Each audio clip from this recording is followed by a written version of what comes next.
Voici la réalité du business en ligne que personne ne dit. Et ça, je l'ai même découvert en lisant le livre de Morgan Housel, The Psychology of Money. Et ça, c'est très très important à comprendre. Je dirais même que c'est indispensable pour toute personne qui est intéressée à minima par le business et particulièrement par le business en ligne. Les personnes, lorsqu'elles se lancent dans le business, ou bien des personnes qui sont même déjà dans le business, généralement la raison principale, c'est pour gagner de l'argent. C'est pour devenir riche. Mais non, mais non, non, non. Il y a une différence entre devenir riche et rester riche. Et moi, je crois, j'ai comme fait, qu'il faudrait plutôt opter pour la seconde option, c'est-à-dire chercher à rester riche avant même de vouloir devenir riche. Donc, il faudrait déjà être dans une démarche, dans une optique, dans un mindset de pouvoir rester riche. Donc, de pouvoir rester au sommet. Parce que quand tu te lances dans le business avec comme objectif principal de devenir riche, alors, pour moi, tu es un peu à côté. Tu es un peu à côté de la plaque. Parce que lorsque tu réussiras à avoir de l'argent, d'ailleurs, même il y a une différence entre avoir de l'argent et devenir riche. Mais là, ça sera le sujet d'une autre vidéo. Donc, comme je disais, une personne qui se lance dans le business en ligne, dans l'optique de vouloir devenir riche, une fois qu'elle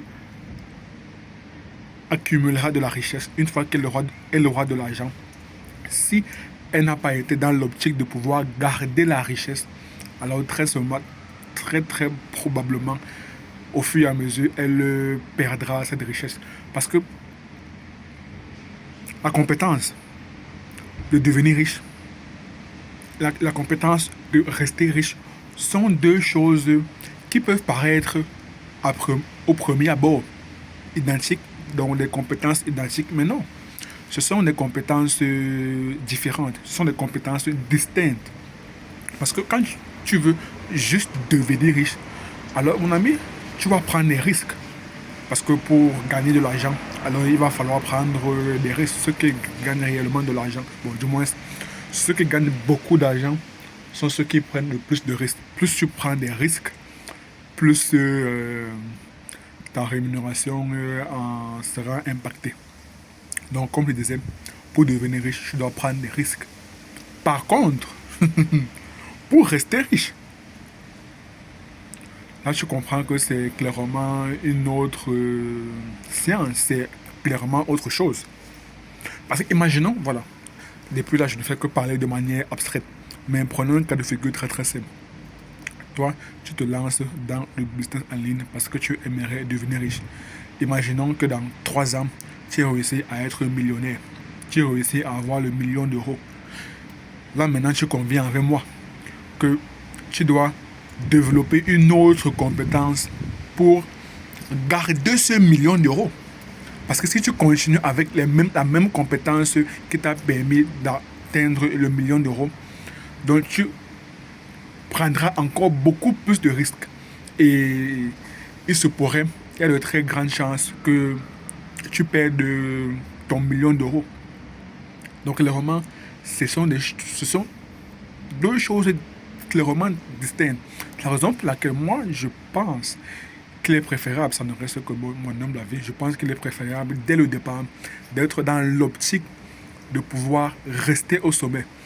Et lorsqu'on est dans cette optique, alors le temps doit être notre allié. Pourtant, lorsque tu es dans l'optique de vouloir devenir riche, dans l'optique d'arriver au sommet, alors très souvent, tu prends beaucoup plus de risques parce que tu aimerais raccourcir ce temps pour arriver au sommet. Donc, dans ce cas de figure, dans cette configuration, le temps n'est pas clairement ton allié.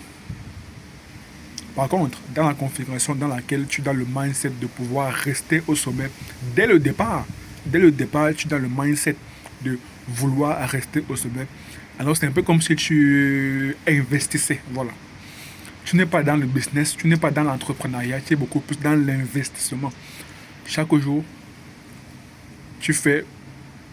Donc tu ne prends pas trop de risques, du moins, tu prends des risques calculés. Voilà. Tu prends des risques très très calculé.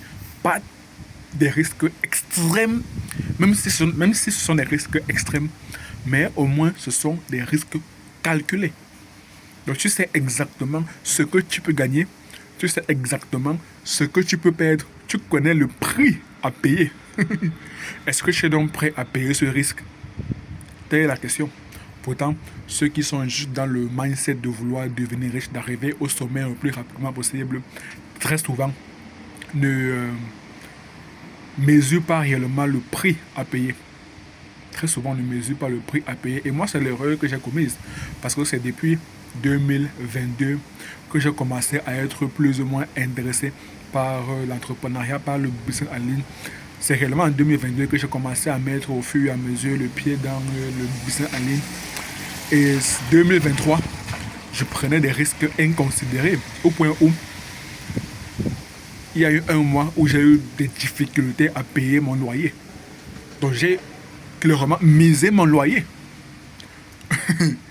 J'ai clairement misé mon loyer. Je me rappelle bien, si ma mémoire est bonne, il me restait un truc comme 300 euros. Il me restait un truc comme 300 euros. Et à l'époque, je faisais le dropshipping. Et dans le dropshipping, pour pouvoir avoir des potentiels clients, pour avoir des personnes qui vont venir dans ta boutique en ligne, alors tu dois faire de la publicité. Donc moi, je pensais avoir trouvé le produit winner. D'ailleurs, même la phase de testing s'est bien passée. Donc, des personnes étaient intéressées par le produit que je commercialisais. Et je me disais que bon, voici 300 euros. Mon loyer, à l'époque, était de 320 euros. Qu'est-ce que je fais? Non, j'avais... non. Oui, j'avais 300 euros. Voilà, voilà, exactement. J'avais 300 euros. Mon loyer était de 320 euros. Qu'est-ce que je fais? Et à l'époque, j'avais volontairement démissionné de mon job étudiant de manière à me consacrer pleinement en temps plein sur le dropshipping. Donc j'avais 300 euros. Je me disais, bon, est-ce que j'investis les 300 euros dans la publicité, ce qui va me permettre d'avoir des clients, d'avoir des personnes qui vont visiter ma boutique en ligne et par conséquent acheter le produit que je commercialise. La preuve, ça a déjà intéressé 2-3 personnes. Dans la phase de testing, c'est bien passé. Donc, est-ce que je prends ce risque? Ou alors, je cherche un job étudiant de manière à avoir un salaire. Et comme ça, à la fin du mois,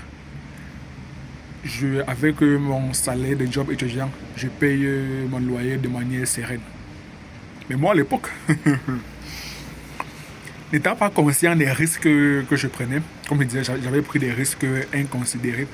Je me disais que bon, non, forcément, ça va réussir. Il n'existait aucun monde où il y avait la possibilité, où il y avait l'éventualité d'échec. Je ne considérais pas l'échec. Pour moi, l'échec n'était pas une option. Beaucoup de personnes disent que tu dois te mettre dans une situation où l'échec n'est pas envisageable. Oui, c'est le discours de motivation, ça je peux l'entendre. Et malheureusement, cela reste valable à mon sens dans le cas où tu as tous les éléments, dans le cas où tu contrôles tous les éléments. Donc rien ne peut échapper à ton contrôle. Mais dans un cas de figure où il existe des éléments qui échappent à ton contrôle, comme par exemple la publicité, tu peux investir dans la publicité. À la fin de la journée, c'est une personne qui va décider de rentrer ses informations bancaires pour acheter ton produit. Et pour cela, tu peux avoir des techniques marketing ultra puissantes, perfectionnées. À la fin de la journée, l'autre personne a son libre arbitre.